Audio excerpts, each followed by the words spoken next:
sommes sans ignorer qu'il y a des prédicateurs, il y a des églises, il y a des doctrines, il y a des confessions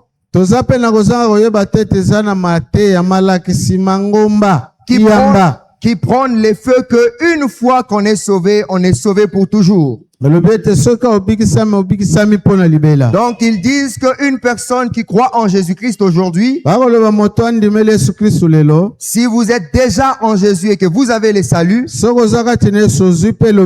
n'est plus possible que vous soyez perdu. Donc vous restez en Christ et c'est fini. Quoi qu'il arrive, quoi que vous fassiez, ce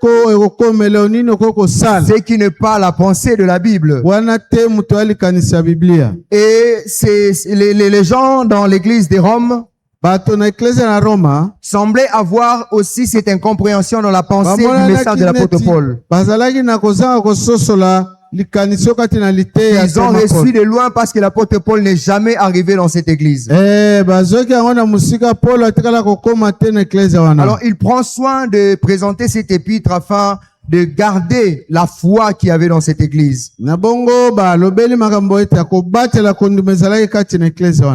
remarquer qu'il est presque impossible de pouvoir s'étaler à long et en large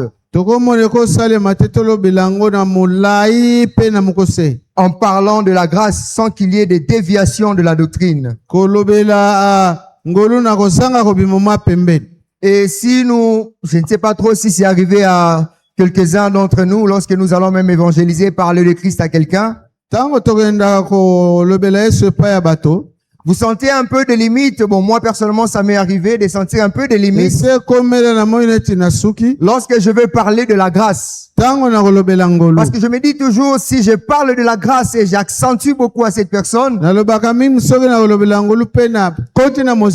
peut-être la personne va comprendre que parce que je parle de la grâce, il peut faire comme il veut les choses. Mais ce n'est pas toujours une bonne position parce qu'on ne peut pas aider Dieu. Mais il est important lorsqu'on parle de sujets comme la grâce de pouvoir mettre de garde-fous, sinon on peut tomber à des erreurs.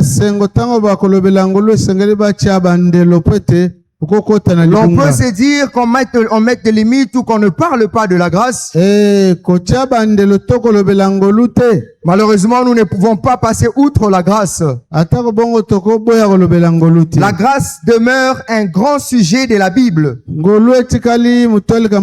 La grâce demeure un sujet d'actualité dans la foi chrétienne. Et la grâce demeure l'unique moyen de la rédemption en Jésus-Christ. Ça peut être difficile de s'étaler en long et en large, mais ça reste le même chemin. On ne peut pas être sauvé en dehors de la grâce en Jésus-Christ. Alléluia. Amen. Et lorsque nous pensons et nous voyons la grâce, nous voyons combien les œuvres et les efforts de l'homme sont exclus. Et que tout ce qui peut donner de mérite à l'homme est effacé également. On ne peut pas parler de la grâce et voir un homme recevoir de mérite. On ne peut pas parler de la grâce et voir un homme mériter ce qu'il reçoit si c'est la grâce. Alors, le problème réside à quel niveau lorsqu'on parle de la grâce? Qui est le moyen de la rédemption en Jésus-Christ?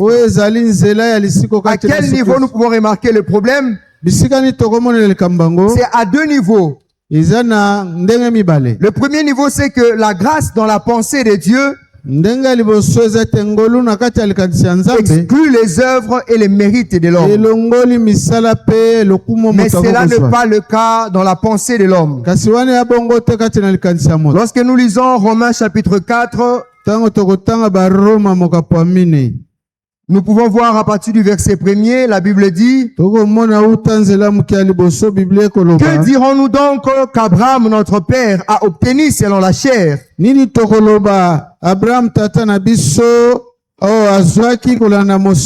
Si Abraham a été justifié par les œuvres, il a sujet de se glorifier, mais non devant Dieu. Donc si la justice que Abraham avait reçue était par ses œuvres, la Bible dit qu'il peut se glorifier mais pas devant Dieu. Car que dit l'Écriture? Abraham crut à Dieu et cela lui fut imputé en justice. Or, à celui qui fait une œuvre, le salaire est imputé. Non comme une grâce, mais comme une chose due. Et celui qui ne fait point d'œuvre, mais qui croit en celui qui justifie l'impie, sa foi lui est imputée à justice. Donc dans la pensée de Dieu, il est clair que la grâce selon Dieu exclut les œuvres de l'homme et le mérite de l'homme. Mais le mal, c'est que la grâce dans la pensée de l'homme exclut les efforts dans la sainteté et permet l'homme à vivre dans la licence. Donc,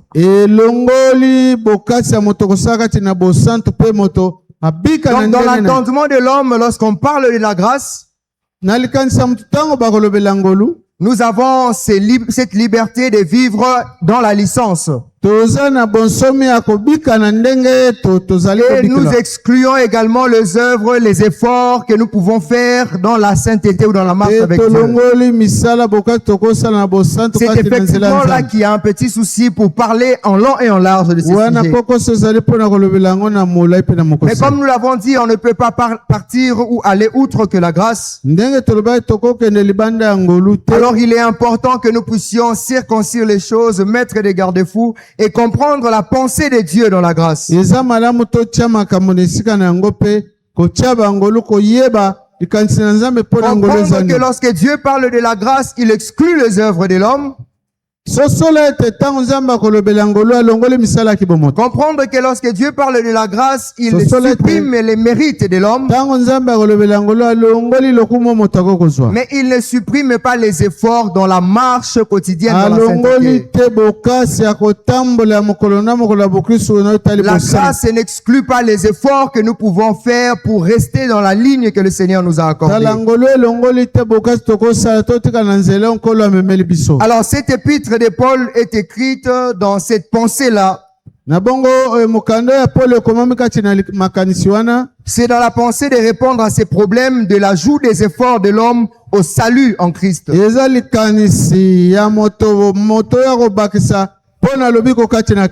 Paul envoie cette lettre pour exclure les efforts, les œuvres que l'homme peut faire. Les ajouts que l'on peut faire, on peut mettre dans l'œuvre du salut. Son combat, ce n'était pas après que nous soyons sauvés. Les combats de l'apôtre Paul avec cette église, c'était plutôt alors que nous voulons entrer dans ce salut.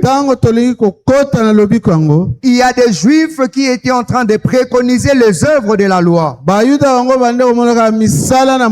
C'est comme ça que par la suite, il va parler de leur père Abraham, qui est notre père dans la foi. C'est-à-dire, il explique qu'il n'y a pas autre chose que nous pouvons ajouter pour que nous soyons sauvés. Si nous faisons des efforts, comme nous venons de le dire, cela peut venir après. Pour rester dans la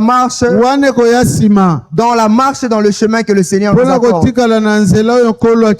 Mais la rédemption en Jésus-Christ exclut tout effort que nous pouvons fournir. La rédemption en Jésus-Christ exclut toute œuvre que nous pouvons vouloir mettre. On n'a pas des œuvres à ajouter pour que nous soyons sauvés. C'est quand nous sommes sauvés que nous sommes appelés à des œuvres de la justice. Mais ce n'est pas avec les œuvres que nous pouvons être sauvés. La Bible présente une seule porte par laquelle nous pouvons entrer au salut. C'est la grâce que nous recevons en Jésus-Christ. Il est une chose de faire des efforts alors que l'on est déjà sauvé. Ça, c'est une autre chose. Je suis déjà sauvé, je fais des efforts, c'est une autre chose. Mais il en est une autre que de croire que nos efforts, nos œuvres peuvent nous sauver. Les efforts sont importants lorsque nous sommes sauvés, mais pas avant que nous soyons sauvés. Aucun effort ne peut amener une personne à être sauvée. Sinon, son salut serait un mérite. Nous sommes sauvés par la grâce au moyen de la foi, comme la Bible le dit. Nous pouvons considérer quelques passages de la Bible dans ces textes de Romains. Voyons un peu le chapitre 5 au verset 2, il est dit. Je peux commencer par le premier verset. Étant donc justifiés par la foi, nous avons la paix avec Dieu par notre Seigneur Jésus-Christ, à qui nous devons d'avoir eu par la foi accès à cette grâce. À cette grâce dans laquelle nous demeurons. Et nous pouvons également prendre la pensée de Dieu dans 2 Corinthiens 5:9.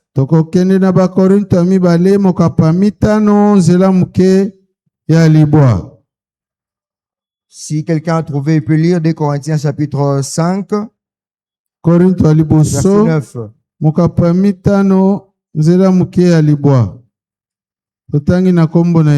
Amen. C'est pour cela aussi que nous nous efforçons de lui être agréable, soit que nous demeurions dans ce corps, soit que nous les quittions. Voilà. Donc nous voyons que c'est la même personne, l'apôtre Paul, qui n'exclut pas les efforts que nous pouvons faire. Il dit, c'est pourquoi nous nous efforçons de lui être agréable. Mais ces efforts, nous ne les faisons pas pour être sauvés. Ces efforts, nous les faisons parce que nous sommes sauvés. Ces efforts n'ont pas leur raison d'être avant que nous soyons d'abord sauvés. C'est pourquoi il est important, alors que nous nous retrouvons dans l'église, d'être sûr d'être en Jésus-Christ et non seulement dans l'église. D'être sûr que nous avons vraiment cru en Jésus-Christ et que nous sommes en Christ. Pour que nos efforts ne soient pas nuls ou inutiles, mais que ça nous apporte quelque chose. Dans Romains chapitre 3, le verset 20, la pensée nous éclaire par rapport au chemin ou au moyen de la foi pour être sauvé.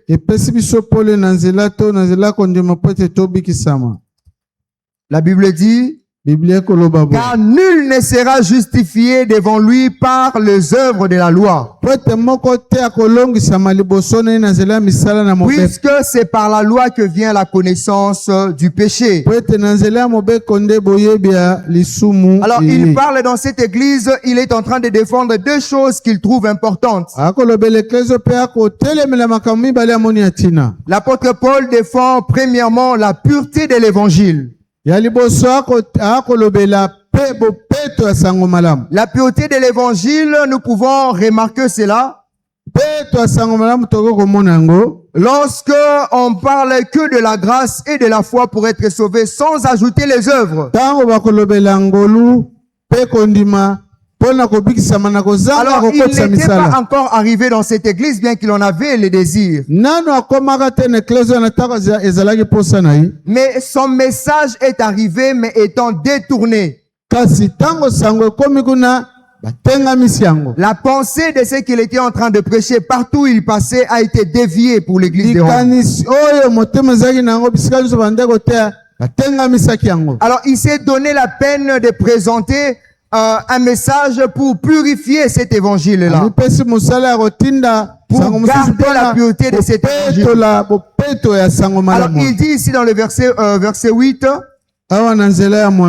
nous l'avons lu, il dit, et pourquoi nous ne ferions pas le mal afin qu'il en arrive du bien? Comme quelques-uns qui nous calomnient prétendent que nous le disons. Donc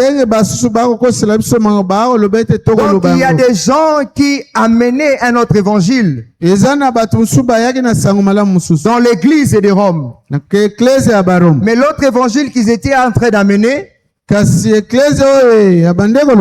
prétendaient que c'est ce que Paul prêchait, alors que ce message n'avait rien à voir avec ce que l'apôtre Paul prêchait.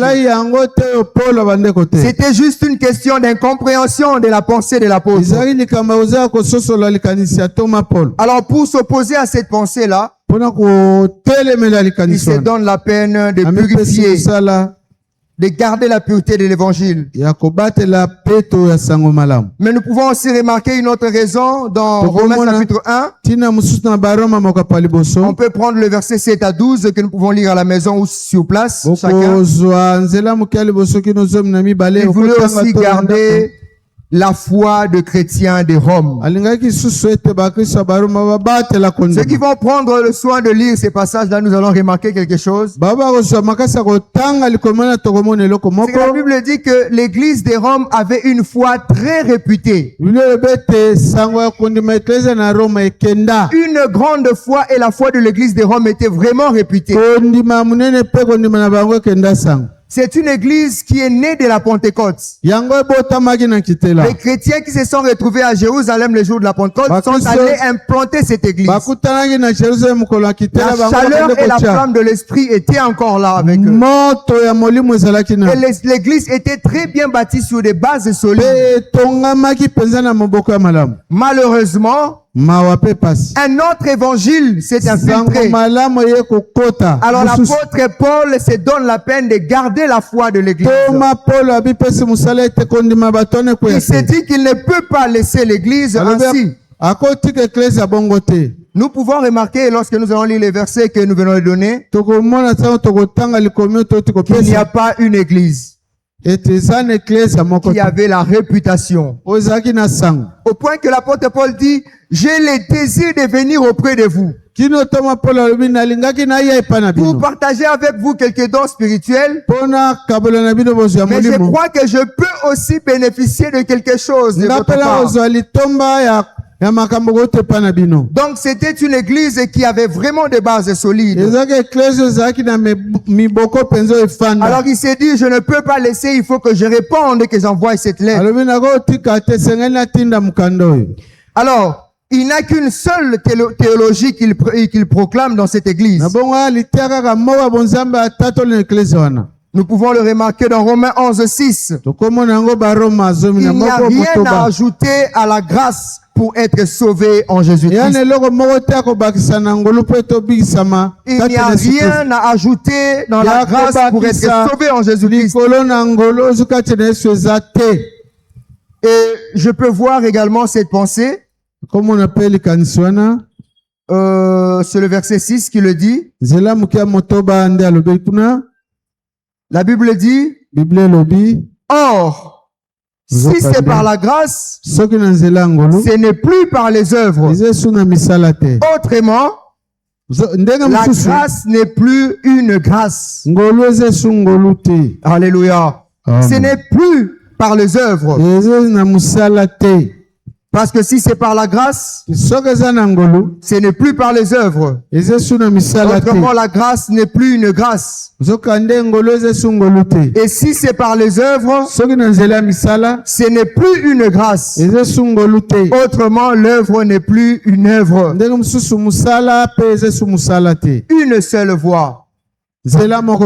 Parce que le juif qui s'est retrouvé dans cette église, Pote bayido bazaki na eklese wana ayant cru en Jésus-Christ, tango bandimelaki Yesu Kristo commençait à faire croire qu'il y a aussi des œuvres de la loi qu'il faut babande observer. kotalisa ete misala mpe ya mibeko ya Au-delà kotosa du fait ezali que vous avez cru en Jésus-Christ, et vous, Romains, atako bino baroma bondimeli Yesu Kristo il faut que vous puissiez observer aussi les œuvres de la loi. kotosa mpe misala ya mobeko Comme quoi observer le salut, comme quoi être circoncis. e lokola lobiko ezalaki mpe kokatama ngenga Alors l'apôtre Paul vient marteler là-dessus toma Paul aye kobeta sete likolo nango pour expliquer que pour que nous soyons sauvés, il n'y a plus rien d'autre à ajouter que lorsque nous croyons à la grâce de Dieu. mpo tobingisama eloko ya kobakisa likolo na ngolu na Nzambe eza te.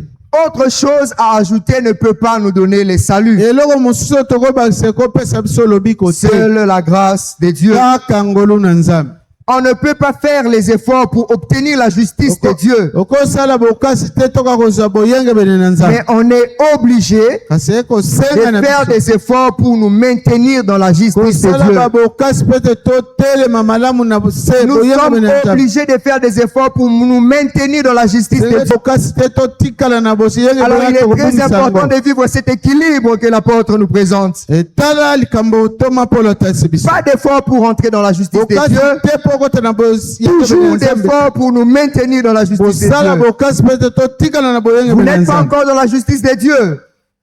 Vous n'êtes pas encore dans la justice de nano Dieu. okoti na boyengebene Vous na n'êtes pas Nzambe encore te sauvé en Jésus-Christ. nano obikisami na Yesu Les te efforts ne sont pas demandés. bokasi Vous esengami n'avez te rien à faire pour être sauvé. ozala ya kosala te mpe Seulement croire en la grâce de Dieu. kaka kondimela ngolu ya Nzambe Croire en l'œuvre de la croix. kondimela mosala na Mais si komisa vous êtes déjà dans cette marche, soki ozali kati na vous makambo êtes wana appelé à conjuguer beaucoup d'efforts obiangami osala babokasi mingi pour vous maintenir dans cette justice. otikala kati na boyengebene wana C'est ya comme ça Nzambe. qu'il a dit, c'est pourquoi nous nous efforçons de lui être agréable. yango wana lobi ete bokasi na biso ezali ya Quoi que kosepelisa nous vivions, quoi que nous mourions, tobika tokufa nous sommes appelés de nous maintenir avec les efforts que nous pouvons conjuguer. tobiangami totikala na bokasi oyo tokosala Mais il ne faut pas confondre quand est-ce qu'il faut apporter les efforts. kasi kotia mbulungana te ntango nini okomema bobokasi Et quelquefois, on se perd, on se dit, bon voilà, pour bénéficier de telles choses de la part de Dieu, je dois faire telle chose. ntango mosusu tobungaka na koloba mpo nazwa eloko bepa na Nzambe nasala boye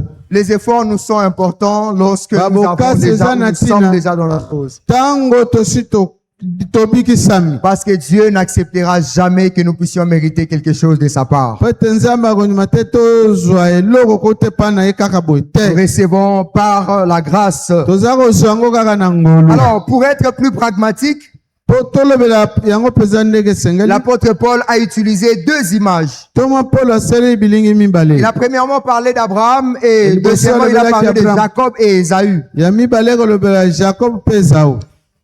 Nous avons eu à lire le chapitre 4.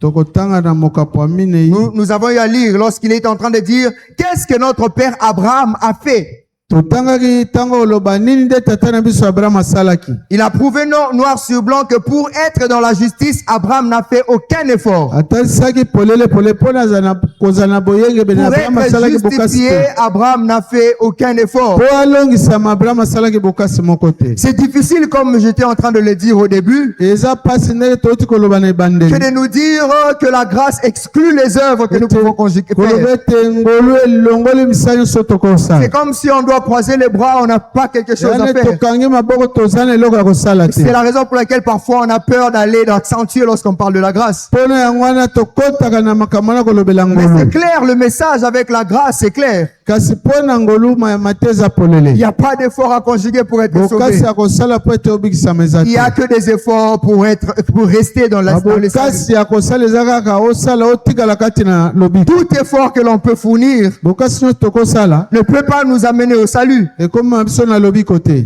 Alors, la première pensée qu'il présente avec Abraham, likanisa liboso atalisi na l'apôtre Abraham Paul dit qu'Abraham crut toma Paul alobi ete Abraham et andimelaki cela lui fut imputé en justice. mpe ekomisaki ye moyengebe Les moyens de la justification nzela ya kolongisama pour Abraham, mpo na Abraham ce n'était pas les efforts, ezalaki ce bokasi te n'était pas les œuvres, ezalaki misala mais te les moyens de la justification pour kasi Abraham, bolongisami ya c'était la foi. Il a cru en quoi? En la grâce de Dieu.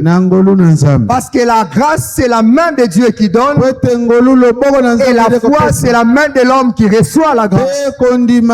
Lorsque nous avons une grâce présidentielle, on n'a pas d'effort à fournir. Déjà, vous êtes en prison. Vous avez déjà été, jugé coupable. C'est acté, vous devez purger. Aucun effort à fournir. Pas de démarche à faire. Les juges ont déjà acté que vous êtes coupable. Il vous faut 20 ans de prison. C'est fini. Il n'y a plus d'effort. Vous n'avez plus rien à faire. Comme on dit toujours, tout ce que vous allez dire va être remis à vous. Tout ce que vous aurez à ajouter vous sera remis. Parce qu'il n'y a pas d'effort à fournir. Mais un de ces quatre, le président se réveille. Il se réveille et il signe une grâce. On appelle la grâce présidentielle. On dit telle personne sont quittes. C'est fini. Pas autre chose à faire. Maintenant, qu'est-ce que le prisonnier qui a reçu la grâce présidentielle est appelé à faire? Lorsqu'on lui ouvre la porte et qu'on lui dit que vous bénéficiez de la grâce présidentielle, vous pouvez maintenant sortir de la prison. Qu'est-ce qu'il doit faire? Les efforts, donner de l'argent au président, rien à faire que s'élever et sortir. Accepter que le président lui a fait une grâce et sortir. Mais il a aussi le choix de rester dans la prison. Il a aussi le choix de dire, moi je me réjouis. Nous sommes allés en prison un jour pour voir les bien-aimés qui sont là. Et nous avons remarqué qu'il y a des gens qui se contentent un peu de ce contexte-là. Il y a ceux qui vendent des unités, il y a ceux qui dirigent les autres. J'ai remarqué même qu'il y a des prisonniers qu'on laissait sortir dehors. Mais ils n'avaient pas la pensée de sortir, de partir, ayant duré en prison. Alors il peut se dire, si je sors, bon, je ne vais pas avoir les avantages que je peux rester. Quand plusieurs personnes peuvent se contenter de leur état dans le péché, mais bien qu'il y a la grâce de Dieu, ils peuvent se dire, je peux rester dans l'état dans lequel je me retrouve. Parce qu'entrer en Christ m'empêchera de faire telle chose, m'empêchera de faire telle chose que j'ai la liberté de faire alors que je suis en dehors de lui. Donc je préfère rester en prison. Mais lorsqu'on fait le choix de sortir, il n'y a pas d'effort à conjuguer. Si Abraham a été justifié par les œuvres, il a sujet de se glorifier, mais non devant Dieu. Car que dit l'Écriture? Abraham crut à Dieu et cela lui fut imputé à justice. Seulement la foi et il était justifié. Abraham n'avait pas de justice comme salaire, car il n'avait rien à faire pour être justifié. Si vous vous rendez compte que votre justice, votre position de justice en Jésus-Christ est résultante de vos efforts, je vous assure que vous n'êtes pas encore sauvé. Si vous vous rendez compte que c'est à cause de telle ou telle autre chose que vous avez fait que vous êtes en Christ, je vous assure que vous n'êtes pas encore sauvé. Parce que le salut en Jésus-Christ n'a qu'une seule porte. C'est la grâce. Et cette grâce-là ne fait pas entrer les efforts que l'on peut conjuguer. Lorsque vous croyez en Jésus-Christ, sans rien payer, sans rien donner, sans fournir des efforts, on vous demande même, vous savez, lorsqu'on présente l'évangile, on ne part même pas dire à celui qui fume, arrête de fumer. Ce n'est pas ça le message de l'évangile. Si vous lui dites arrête de fumer, c'est comme si vous lui demandez d'acheter les saluts par le fait d'arrêter de fumer. On n'est pas sauvé lorsqu'on arrête de fumer. On arrête de fumer parce qu'on est sauvé. C'est parce qu'on est sauvé qu'on n'arrivera plus à fumer. C'est cette action-là que le Saint-Esprit fera en nous, qui fera qu'on abandonne le deuxième bureau. Mais si on n'est pas encore sauvé, on ne peut pas, on n'arrivera pas à le faire. Vous ne pouvez pas aller prêcher l'évangile à une personne, lui demander de couper ses locks, par exemple. Lui demander de couper ses locks. Une personne qui n'est pas en Christ et qui vient entrer, nous ne pouvons pas lui dire tu n'entres pas, il faut alors d'abord effacer tes tatouages. Ce n'est pas le fait de t'effacer ses tatouages qui va le sauver. Il fera des efforts pour effacer ses tatouages s'il est sauvé. Il n'y a pas d'œuvre pour être sauvé. Il n'y a pas des efforts pour être sauvé. Il n'y a que des efforts pour rester dans le salut, mais pas pour être sauvé.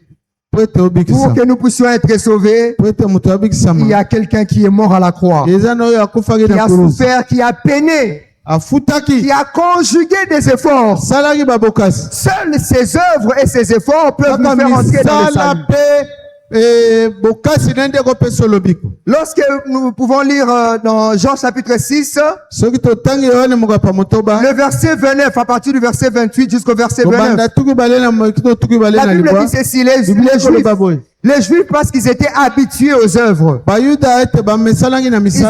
ils ont posé une question au Seigneur: quelles sont les œuvres que nous devons faire pour être sauvés? Jésus répond: ce n'est pas question des œuvres. Si vous lisez, vous remarquerez que Jésus parle d'une seule œuvre. Ils disent quelles sont les œuvres? Jésus dit l'œuvre de Dieu. L'œuvre de Dieu, pas les œuvres. Parce que quand il parlait des œuvres, il parlait de leurs œuvres à eux. Mais Jésus parle d'une seule œuvre, un seul effort, une seule souffrance qui fait entrer au salut. Une seule personne pouvait réaliser, lui-même sur la croix. Et puis l'œuvre de Dieu, c'est que vous croyez en celui qui l'a envoyé. Alléluia. Nous n'avons pas d'efforts à conjuguer pour être sauvés. J'avais fait un effort de l'avertir pour dire qu'on n'est pas toujours à l'aise lorsqu'on parle de la grâce. Mais la grâce reste une vérité si nous mettons des garde-fous. Jésus ne nous demande rien que croire pour être sauvé. Abraham fut justifié avant la circoncision. J'aimerais qu'on lise ce passage. Le verset 9 à 11. La Bible dit, ce bonheur n'est-il que pour les circoncis? Ou est-il également pour les incirconcis? Car nous disons que la foi fut imputé à justice à Abraham. Comment donc lui fut-elle imputée? Était-ce après ou avant la circoncision? Donc vous pouvez aussi répondre vous-même. La foi lui a été imputée à justice. C'était avant ou après la circoncision? L'apôtre Paul continue avec la pensée. Il explique que c'était avant qu'il ne soit circoncis. Alors que les Juifs dans cette église de Rome, ceux qui ne sont pas Juifs, a ajouté la circoncision pour être sauvés. Mais il est en train de parler d'Abraham, le père de cette alliance, lui-même par qui la circoncision a commencé, a été déclaré juste sans être circoncis. Comment pouvez-vous imposer la circoncision pour être sauvé? Est-ce qu'Abraham était d'abord circoncis? Non. Et heureusement, Dieu est sage. Dieu est sage. Parce que s'il était circoncis, ça allait être un problème. On pouvait croire que c'est à cause de la circoncision, alors que la foi et la justification d'Abraham n'avaient rien à voir avec la circoncision. La Bible dit, était-ce après ou avant la circoncision? Paul dit, il n'était pas encore circoncis. Il était incirconcis. Et il reçut le signe de la circoncision comme son de la justice qu'il avait obtenu déjà. Il avait obtenu comment? Par la foi quand il était incirconcis. La Bible dit que Abraham était d'abord incirconcis et il a reçu la justice de Dieu. Et la circoncision est venue après comme sceau qui marque la foi et la justification qu'il avait par la foi. Il n'a pas reçu la justification par la circoncision, mais il a authentifié sa justification par la foi avec la circoncision.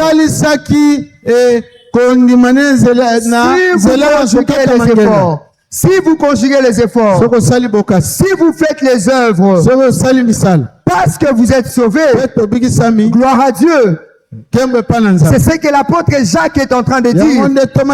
Tu dis que tu as la foi, mais il n'y a pas de œuvres. Je m'inscris en faux par rapport à ta foi. Si tu dis que tu as la foi, il faut que je voie les œuvres. On ne demande pas les œuvres sans la foi. On demande les œuvres à celui qui est déjà en Christ. La personne qui a déjà cru en Jésus. La personne qui a déjà la foi. C'est à cette personne-là. C'est pourquoi c'est difficile lorsque dans une église on dit qu'il faut mettre des foulards. Christian ne peut pas être en pantalon. C'est compliqué.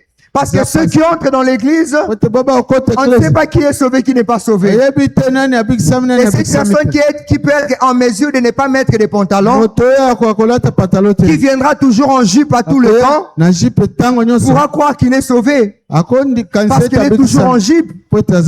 Elle peut penser qu'il est sauvé. Elle peut penser que par le fait de mettre la jupe, je suis sauvé. Et ça, c'est un piège. Si cette œuvre-là vient après le salut, gloire à Dieu. Mais si c'est avant le salut, c'est inutile. Alors, cette justification n'était pas que le bénéfice d'Abraham. Cette justification est aussi notre bénéfice. Au verset 23, il dit que nous tous aussi, nous n'avons que cette même porte d'entrée au salut. Mais ce n'est pas à cause de lui seul qu'il est écrit que cela lui fut imputé. C'est encore à cause de nous à qui cela sera imputé. Lorsque nous allons faire des efforts, lorsque nous allons faire des œuvres, non. À nous qui croyons en celui qui a ressuscité Jésus-Christ,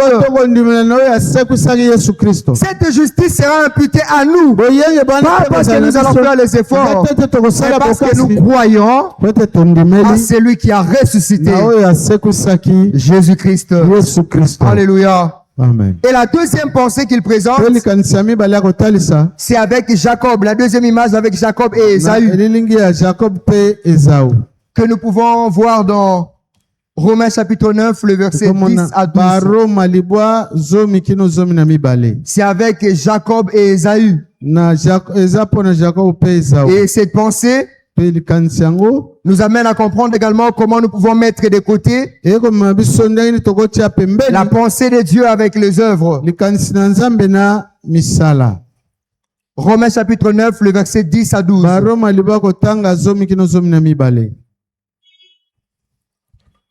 Et de plus, il en fut ainsi de Rebecca, qui conçut du seul Isaac, notre père. Et ce n'est pas pour rien que la Bible mentionne, il conçut du seul La Bible est en train de nous faire comprendre que les enfants dont on veut parler ici, ce sont les enfants d'un même père. Parce que vous pouvez dire, bon, ils n'ont rien fait, mais peut-être leur père, s'ils ont des pères différents, c'est que le père de l'autre avait fait des erreurs, c'est comme ça que Dieu choisit l'autre et il refuse. Mais la Bible exclut cette pensée en disant que les deux enfants sont issus d'un seul père. Isaac. Car, quoique les enfants ne fussent pas encore nés, et qu'ils n'eussent fait ni bien ni mal, afin que le dessein de l'élection de Dieu subsista sans dépendre des œuvres, et par la seule volonté de celui qui appelle. Il fut dit à Rebecca, l'aîné sera assujetti au plus jeune. Qu'est-ce qu'il a fait? Rien du tout. Selon qu'il est écrit, j'ai aimé Jacob et j'ai haï Ésaü. Qu'est-ce que Jacob a fait? Rien du tout. Qu'est-ce qu'Ésaü a fait? Rien du tout. Mais la Bible nous montre quelques pensées. Les enfants, premièrement, les enfants n'étaient pas encore nés. Aucun enfant n'était encore né pour faire quelque chose. Ils étaient encore dans le ventre, incapables de produire les œuvres, incapables de faire les efforts. Deuxième pensée, les enfants n'avaient fait ni bien ni mal. Comme la Bible dit. Donc il n'y a pas un bien que Jacob avait fait. Il n'y a pas un mal qu'Ésaü avait fait. Mais la Bible montre que cela fut fait pourquoi? Afin que l'élection de Dieu soit indépendante des œuvres. Cela a été ainsi pour que l'élection de Dieu, pour que le choix de Dieu ne dépende pas des œuvres que nous pouvons faire. Bien-aimés, nous ne sommes pas appelés à produire ou à faire des œuvres pour être sauvés, pour être justifiés dans le Seigneur. Mais si nous avons des œuvres que nous devons avoir, ce sont les œuvres qui viennent après que nous soyons sauvés. Et pour chuter, il y a trois pensées que nous pouvons nous partager, un texte à lire. La première pensée que nous pouvons nous partager, c'est que la grâce n'est rien sans la foi. La grâce n'est rien sans la foi. La grâce de Dieu est toujours là. C'est la main de Dieu qui vient donner à l'homme. Mais si cette main de Dieu qui vient donner à l'homme ne rencontre pas la foi qui est la main de l'homme qui reçoit, cette grâce n'est rien. Et pour remarquer que la grâce de Dieu n'est rien sans la foi, vous verrez que beaucoup de gens iront en enfer malgré que la grâce de Dieu est là.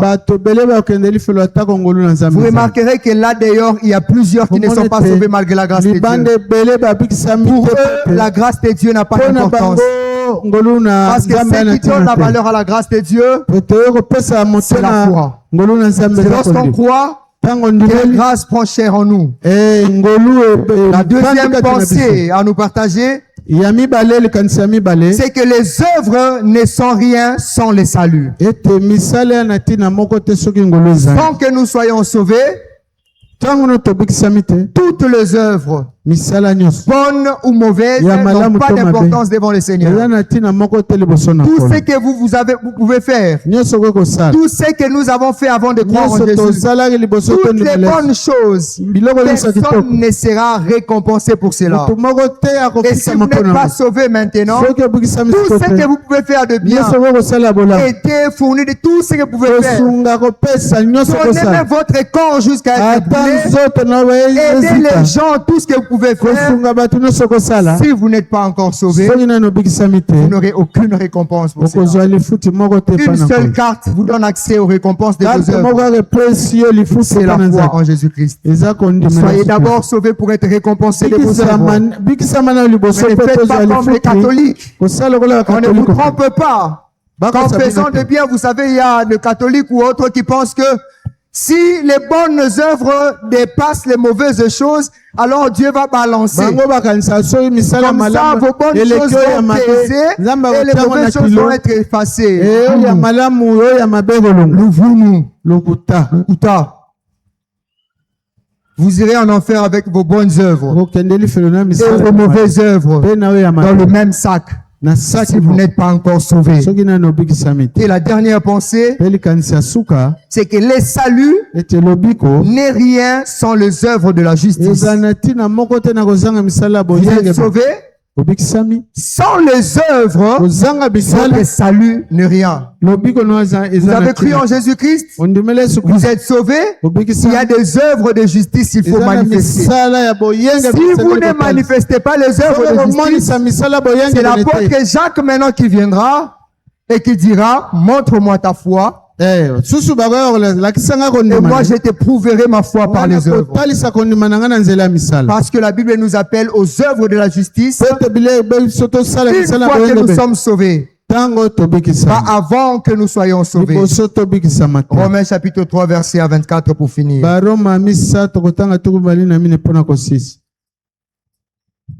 Romains 3, 21 à 24.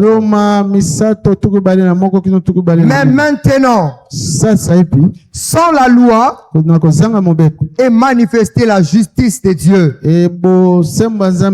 à laquelle rendent témoignage la loi et les prophètes. Justice de Dieu par la foi, pas par les œuvres. Justice de Dieu par la foi en Jésus-Christ. Pour tous ceux qui croient, pas pour tous ceux qui font des efforts. Il n'y a point de distinction. Que vous soyez juif, que vous soyez non juif, la justice s'obtient par la foi. Car tous ont péché et sont privés de la gloire de Dieu. Et ils sont gratuitement. Ils n'ont pas acheté avec leurs œuvres, mais ils sont gratuitement justifiés par la grâce, par le moyen de la rédemption qui est en Jésus-Christ.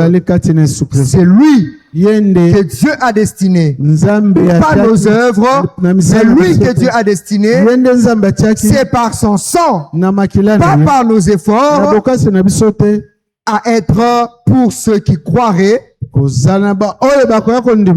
pour ceux qui vont faire des efforts, mais pour ceux qui croiraient, pour être leur victime expiatoire. Jésus n'est pas la victime expiatoire de ceux qui font les efforts, de ceux qui font les œuvres, mais il est la victime expiatoire de ceux qui croient, afin de montrer sa justice, parce qu'il avait laissé impuni les péchés commis auparavant, au temps de sa patience. Que le Seigneur nous bénisse.